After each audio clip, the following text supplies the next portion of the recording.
Well, here we are at the Banff Springs Hotel in Banff, Aberdeenshire. Now, Banff has been here since the 12th century and it's a worthwhile place to visit. But why are we here? Well, this is a prelude to our holiday. And where are we going on holiday? We're going to Banff in Alberta. So today's the day we start our holidays. So let's get Tobias packed up and let's get on our way.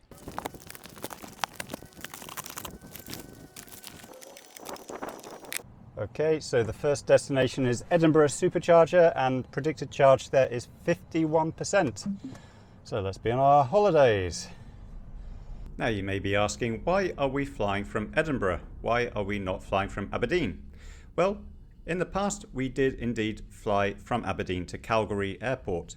We flew with British Airways via Heathrow, but unfortunately the Heathrow to Calgary flight does not exist with British Airways. So you've got two choices. You can either fly with Air Canada from Heathrow Airport using a code share via British Airways, or you can fly with KLM via Schiphol Airport. Both options are much more expensive now than what they used to be before the pandemic. You're typically paying £1,300 to £1,400 for an economy return ticket via Heathrow or Schiphol Airport. So instead, what we are doing is we're going down to Edinburgh Airport and we are flying with Air Canada via Toronto Airport.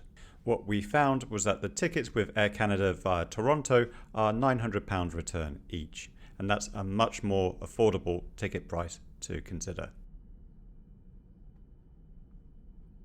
Okay, so here we are at Edinburgh Newridge Supercharger, and you might be thinking to yourself, I've only got 4 miles to get to the hotel, why am I charging up here? And the fact of the matter is that here is the only place I can charge up. There are no charging facilities at the hotel. So I have to charge up here and then leave my car for 2.5 weeks at the hotel. That's the way it is, sadly.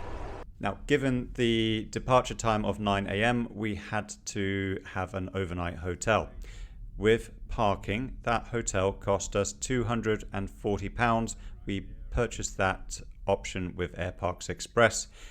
For comparison, a taxi to Aberdeen Airport costs about £104 return, so we're talking about a £140 penalty compared to departing from Aberdeen. So all told, the savings of £400 per person massively outweigh the extra costs of having an extra hotel night at Edinburgh Airport. Parked on the other side of the trees, that should hopefully give us some shade when we're parked. Yeah, it's an okay kind of place. If we just have a look in here. If you've already paid for parking, you just need to register your car. And it's quite nice in here. It's all right. It's fine. That way. So here we are. Hello, Rachel. So perfectly okay room. It's a bit stuffy because it's been roasting hot, so we're just leaving the window open. Right, time for din-dins, I think. We were up nice and early the next day, and we have a bus service which runs every 10 to 15 minutes on demand, which runs from the hotel via the long stay car park to Edinburgh Airport. Now, this was my first time in Edinburgh Airport. I have to say, compared to Aberdeen Airport, it's definitely a culture shock. It's much bigger and much busier, and it had a lot of attributes which were similar to Heathrow Airport in terms of how crowded the terminal space could be. So we were a bit early for cooked breakfast at the hotel. We had some cooked breakfast in the airport instead, and there were plenty of opportunities to do some shopping, which satisfied Rachel a great deal. Soon it was time to board, and we were stepping on board an Air Canada Boeing 787 Dreamliner. Now, the flight time is about 7 hours from east to west, and it's about 6.5 hours from west to east. The journey from Edinburgh to Toronto does pass south of the Isle of Mull. We didn't have a particularly good view over our wing, but what I can see from Flight Radar 24, for those people who are interested in Scottish place names, is that we did pass just south of a small settlement on the Isle of Mull called Calgary. But nonetheless, I had no temptation whatsoever to try and convince the flight crew that we had gone a bit too far. Arriving in Toronto, the air quality is quite a bit different to what it is in Edinburgh. The eastern provinces of Canada have been suffering from very poor air quality due to wildfires, especially in Quebec. And it was quite obvious here that visibility was very limited. Okay, so I think this is where we go for connections. Okay, so that's immigration all taken care of into flight connections.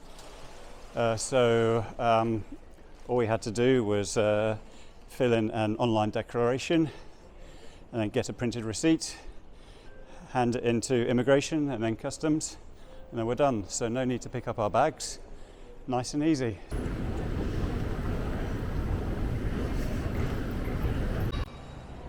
Well, here's our plane, ready to take us to Calgary. It's a bit late, but we'll be quite tired by the time we get there. We arrived in Calgary at 7 o'clock in the evening, 40 minutes late. That corresponds to about 2 o'clock in the morning, Edinburgh time. So all told, it was a 17-hour journey from Edinburgh to Calgary. It was a 10-minute wait to pick up our bags, and after that, it was about 3 minutes walk from our collection carousel to the airport. Okay, bags picked up and time to head to the hotel. Okay, so we arrive at the Marriott Inn Airport Terminal Hotel. So let's get in here. This is our room. Nice decent sized bed. But the best thing is, look this way, look this way. Look at that. I've got my own personal observation lounge. It's amazing. It's great. And that's our plane right there. Are you having a nice time, Anthony? Having a lovely time. Anthony's holiday. Yes. In the hotel room watching the planes. It's a lovely view of Calgary downtown as well. And you've got the Rocky Mountains in the background. Yeah. Forget the Rockies. Yes. He's watching his planes. Yeah. Okay, so are we picking up a Tesla? No, we are not. We are picking up a Toyota Corolla. Now, we're going to discuss in detail why I'm using a Toyota Corolla, but the first thing I want to just say is that this costs about £1,100 to rent for 15 days, and the Tesla Model 3 or Model Y costs £1,700. So let's get in the car and let's go for a drive. Hello, Rachel. Hello. So all told, I cannot recommend renting an electric car in Canada. There's two main problems. One is economics and the other one is infrastructure. Now, a Toyota Corolla and a Tesla Model 3, they are about the same size. They are also the cheapest cars in their respective class.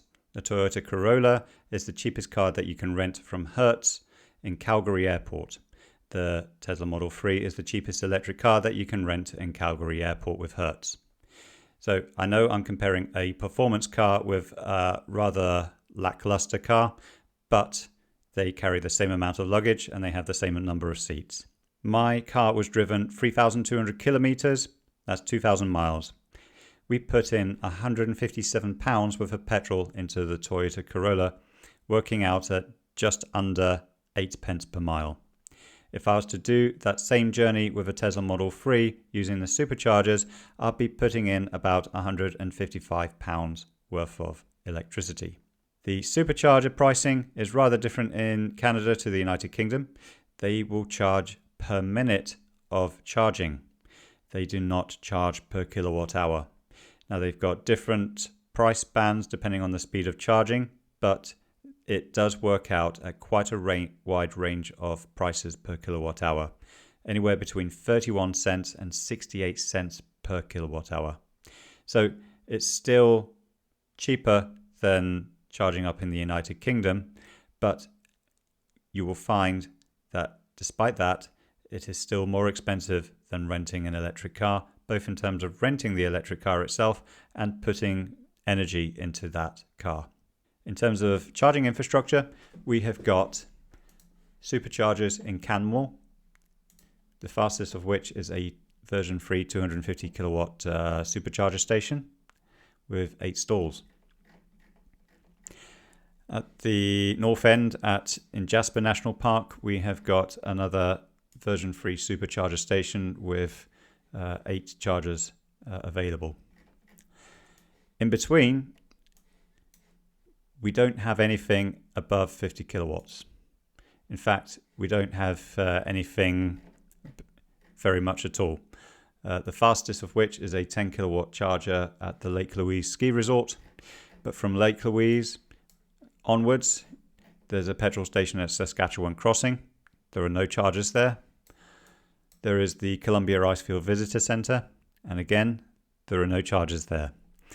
So the journey from Jasper to Canmore, or in reverse, is 180 miles. You can do that no problem in a Tesla Model 3 standard range, assuming ideal conditions.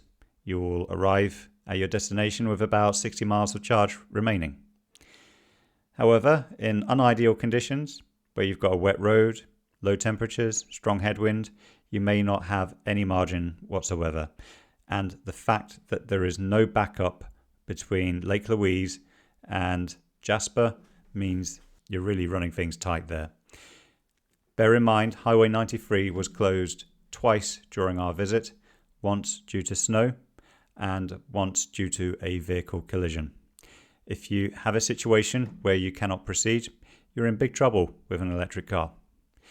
I will say, by way of opinion, that it wouldn't take much capital to install a couple of 50 kilowatt chargers at Saskatchewan Crossing, and it wouldn't take much infrastructure at all to do the same at Columbia Icefield.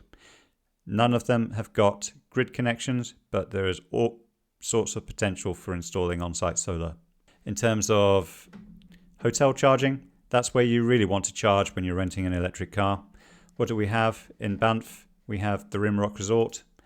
That has 9 chargers. Banff Springs Hotel, 1 charger. Moose Hotel, 2 chargers. All of those hotels are expensive hotels. Your mid-range and your budget hotels do not have any electric chargers. But what you will often find in parking bays is 120 volt socket outlets.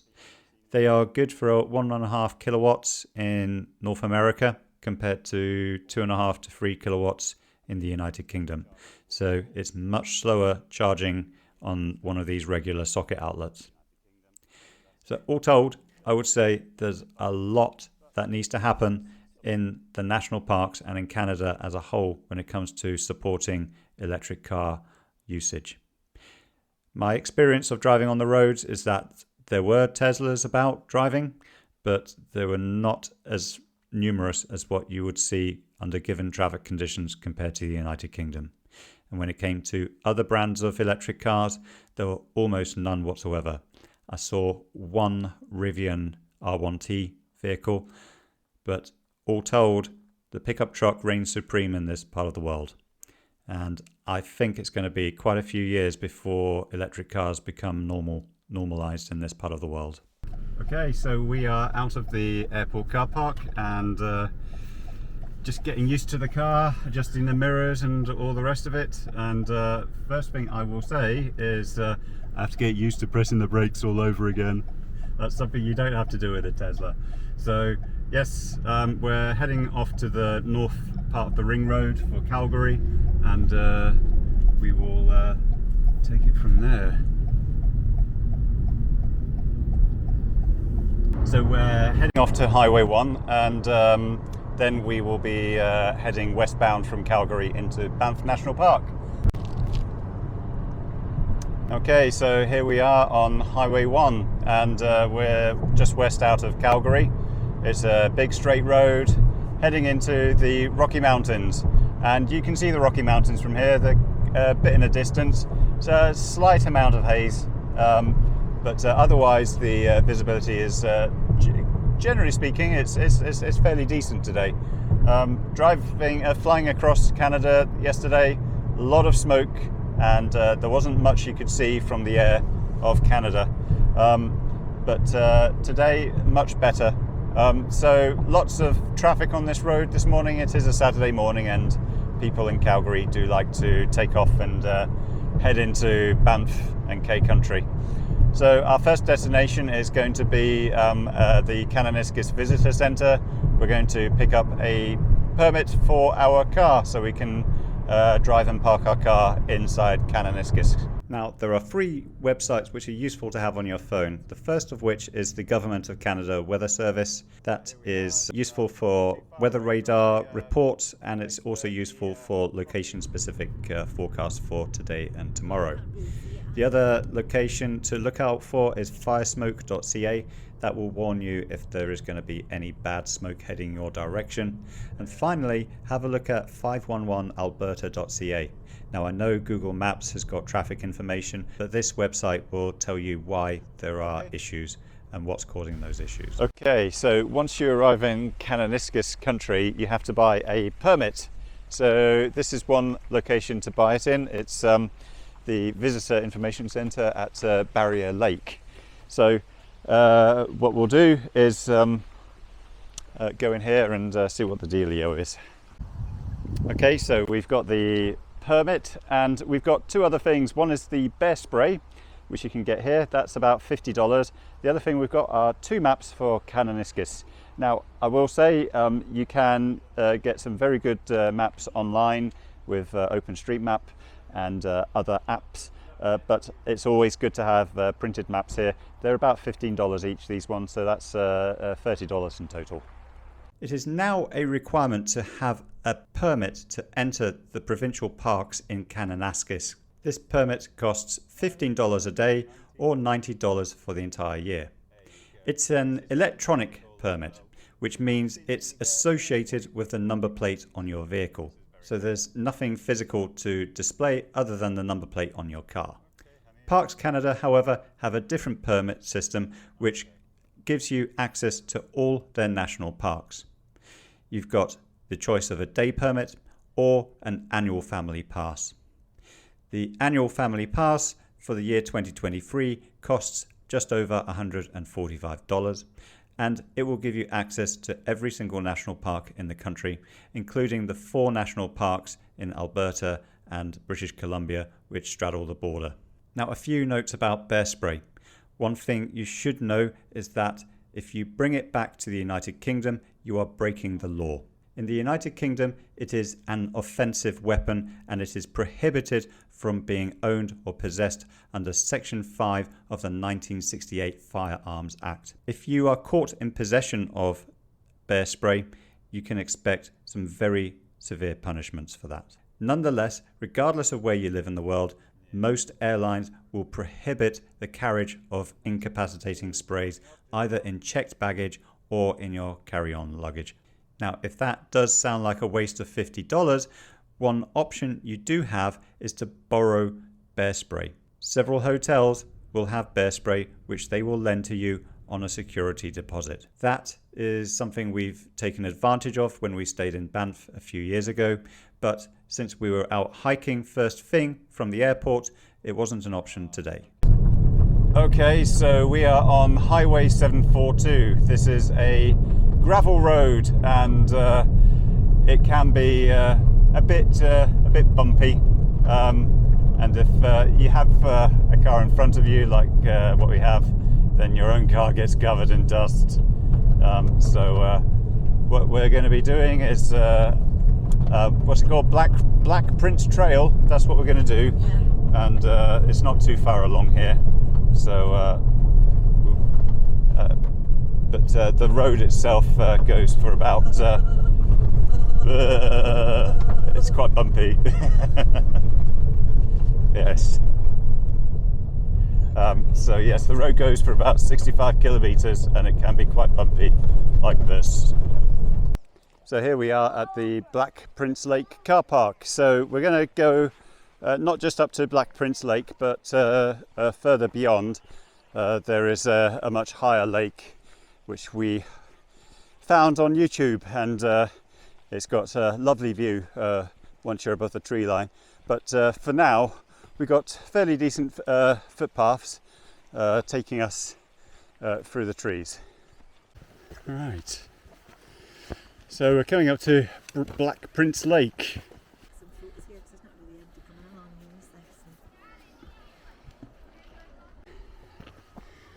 Okay, so looking around, we're above Black Prince Lake and the view's starting to open up now.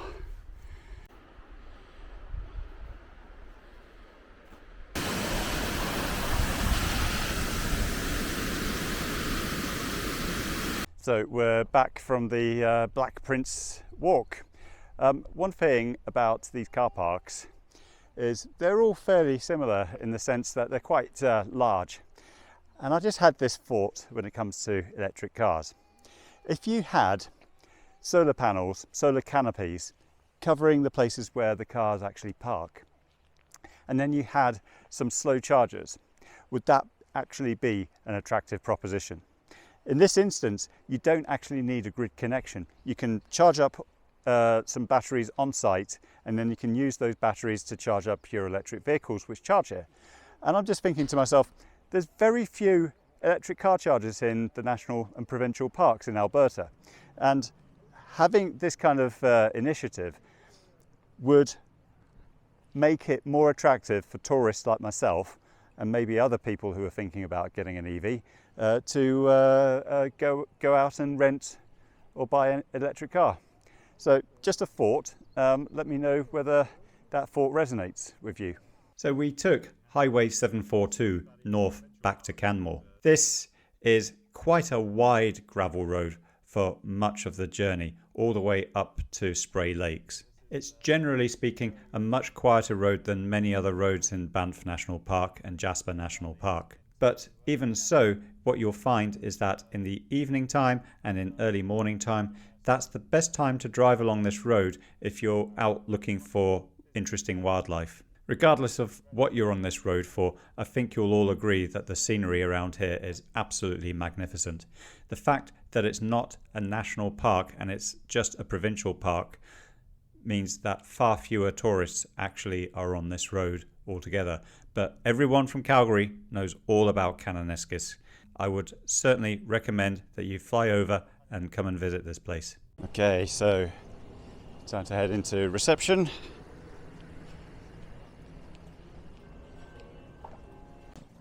Just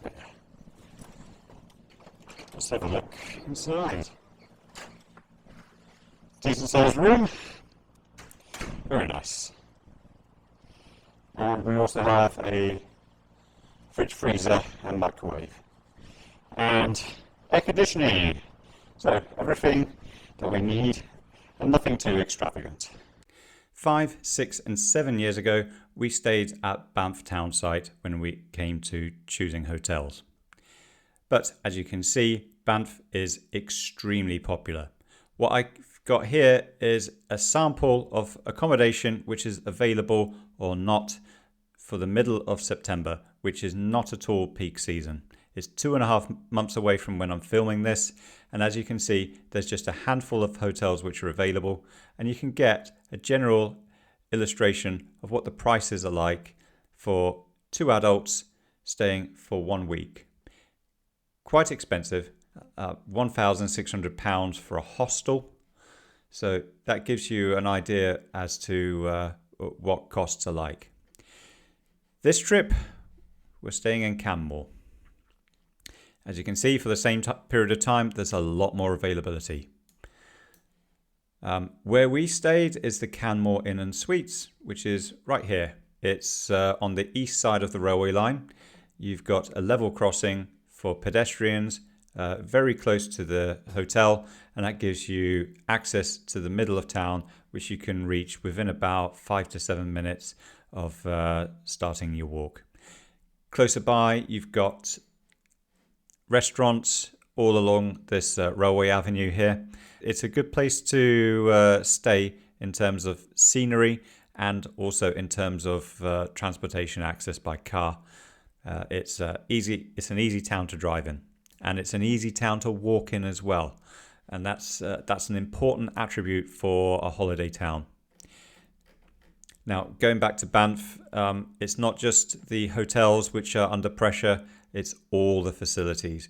As an example, there's only one really quite small supermarket, and you can guarantee that the car park is full up. You can guarantee that there is queuing for checkouts, and you can pretty much guarantee that people are struggling to get into the car park anyway.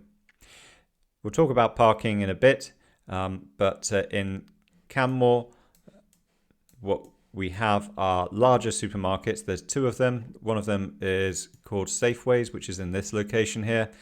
And then there's another one which I haven't been to on the other side of this footpath. Again, queuing is pretty problematic. It's certainly a lot more problematic than it was before the pandemic. So again, facilities here are under pressure, but not to the same order of magnitude as Banff. We're also going to be staying in Jasper during this holiday. I'll talk about that at a later time. Okay, so here we are. We are turning into Banff, and we'll be visiting the town site. It is quite a wet day, so no hiking for us today, but we'll be visiting a few key museums in the town site and also having some lunch. Oh, looks like we've got a traffic jam coming into Banff. That is normally because of the level crossing being down with one of the big trains coming through. It looks like it's just about opening up now. So things have changed since I was last in Banff about 5 years ago. Previously they had free parking pretty much everywhere, but of course more and more people have visited Banff. So what's happened is that in the town centre it's now pay and display, or pay parking as they call it over here, and but they still have free parking options. It's just a bit further out from town. So at the train station they've got a free car park, and you can walk about 5 minutes into the town centre from there. I think it's about 500 parking spaces there. There are other places dotted about where you can get free parking. It's a 9-hour parking limit, which is more than enough if you just want to visit the town site. But yes, it's a rainy day, a few things to do. We want to have a good lunch amongst other things.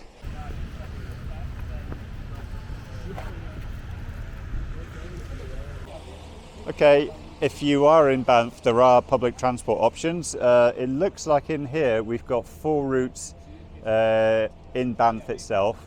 There's also a route which goes to Canmore, and then you've got 3 different route numbers going to Lake Louise, 1 going to Johnson Canyon, and that's interesting. Let's just see what happens if we do, let's say for example, local Banff. So if we just click on that, day pass, let's see what's a day pass for that one. Oh, 1 day. Let's have a look. Okay, $5 for a day pass for Banff Centre. Okay, so here we are. This is the high street, or the main street as they call it. Used to be open to all traffic. Now it's completely pedestrianised. So I think it will probably make for a nicer shopping experience. And the other thing to note is that their buses are all electric now, which is very good.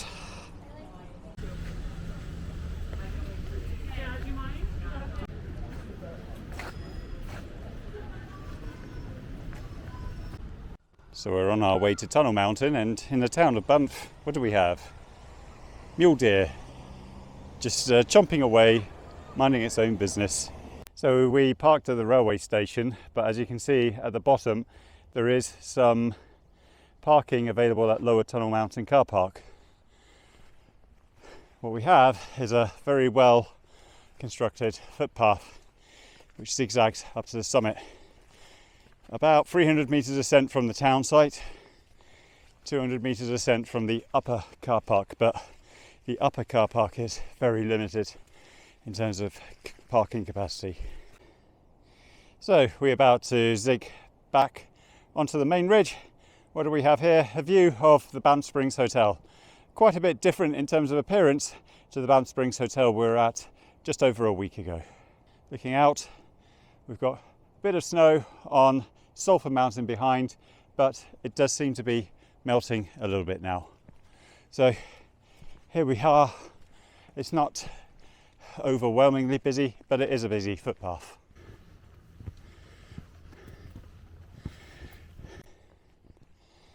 So here we are, coming up to the summit of Tunnel Mountain, 1,690 metres. Very nice. Let's go and take a look over to Banff and see what the town looks like from above. Quite a compact town centre, very walkable, and it's normally a much more spectacular view on a clearer day than it is today. But we weren't planning to come up on Tunnel Mountain. We just decided to come up here after having lunch and seeing that the rain had cleared. So we completed the run from Banff Aberdeenshire to Banff Alberta in about 8 days. You can, in theory, do it in about 19 hours. It's a 14-hour flight by the shortest run from Aberdeen to Calgary, and then you've got an hour of driving and checking in from Aberdeenshire into Aberdeen, and you've got about an hour and a half of taxi journeys from Calgary to Banff here. But the question is, are we going to go to Banff Springs Hotel? That is, after all, where we started our journey. Now, here's the thing. The food in Aberdeenshire is absolutely fantastic. Kannanaskis, you really can't beat it. And I finished that off with some roast beef, and it was the tenderest roast that you could have. What do we have in terms of culinary delights at the Banff Springs Hotel in Alberta? It's quite a poshed up meal, so the jury's out. Do we want to pay $100 for high teas at the Banff Springs Hotel? What do you think, Rachel? Okay, there you go. So there's two opinions, that it's a bit too posh for our tastes, and besides which, I'm probably beneath their dress code minimum standards here. I think hot hoodies are not allowed, that's for sure. So what we have here is a view looking west from Tunnel Mountain down the Billy River across the golf course, and looking further south, this is Rundle Mountain, and it's a bit of a steep scramble at one point, but the rest of it is supposed to be okay. Haven't been up this one yet. Well, that's it as far as my first video going from Banff to Banff is concerned. There will be more videos coming up in the coming days and weeks where we talk about some of the walks that we've done and some of the wildlife that we've seen on our trip in Alberta. We're also going to be doing a trip to Jasper, and that will be quite a unique experience for June, as we'll find out. So one of the things I didn't touch upon in this video was the matter of public transport and what options there are. There are about 8 buses a day. The Brewster Express, which runs from Calgary Airport into the town site of Banff. Some of those buses go on to Lake Louise, and there's one bus each day which goes on to Jasper. I've talked a lot about cars and electric cars in the past, but I also realise that public transport is probably going to be a much more important option for these kind of locations in the future. But that is a subject matter for another YouTube video, and probably made by another YouTuber. But that's it for now. I'll talk to you again in my next video very soon.